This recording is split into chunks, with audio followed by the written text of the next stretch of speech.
The little blue light from my phone cut through the darkness of my bedroom. It was late, well past midnight, and I was doing that final, mindless scroll before calling it a night.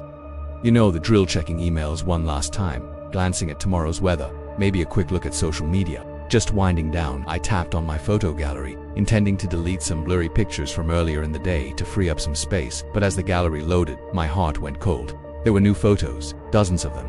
Thumbnails I didn't recognize, all time-stamped within the last few hours. My brow furrowed. I hadn't taken any pictures.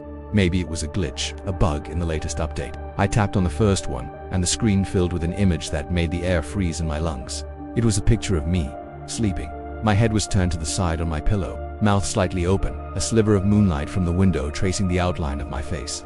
The angle was strange, taken from the foot of my bed, slightly elevated. My phone was on the nightstand beside me, exactly where I'd left it. It couldn't have taken this picture.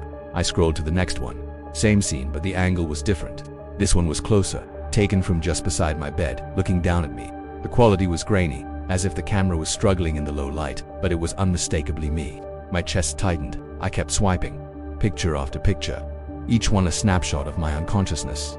Some were taken from the doorway, some were taken from the other side of the room, by the bookshelf. One was an extreme close-up of my face, so near that I could see the individual threads of my pillowcase. The timestamps showed they were taken sequentially, over a period of about 2 hours. It was like a stalker's scrapbook, a silent documentation of my most vulnerable state. My mind raced, trying to make sense of it. Had I been hacked? Was someone controlling my phone remotely? But that didn't explain the changing angles. For the camera to move around the room like that, someone had to be holding it. Someone had to have been in my room with me while I slept. The realization hit me like a physical blow. I live alone. I had locked the doors. I always do. The windows were shut. I swiped to the next photo. The perspective was different again. It was taken from above me, looking straight down. But how? My ceiling is flat. There's nowhere to stand. Nowhere to get that angle from. Unless the person taking it wasn't standing. My eyes darted around the dark corners of my room, my imagination painting terrifying figures into the shadows. Then I saw the last photo. It was the most recent one, taken just minutes before I had woken up and picked up my phone. The image was dark, almost completely black, but there was a faint outline, a shape. It was a picture of my ceiling, and in the very center of the frame, barely visible, were two small, faint points of light. They looked like reflections, like the kind of reflection you see in a pair of eyes when they catch the light in the dark.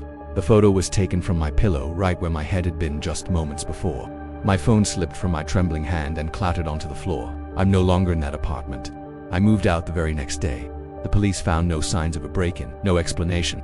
I got a new phone, a new number, everything. But sometimes, late at night, when the house is quiet, I can't shake the feeling that I'm being watched. I haven't looked in my camera roll before bed since I'm too afraid of what I might find. Thanks for listening to my story. If you enjoy this kind of unsettling content, please consider liking this video and subscribing to the channel for more. Stay safe out there, and maybe, just maybe, put your phone in another room tonight.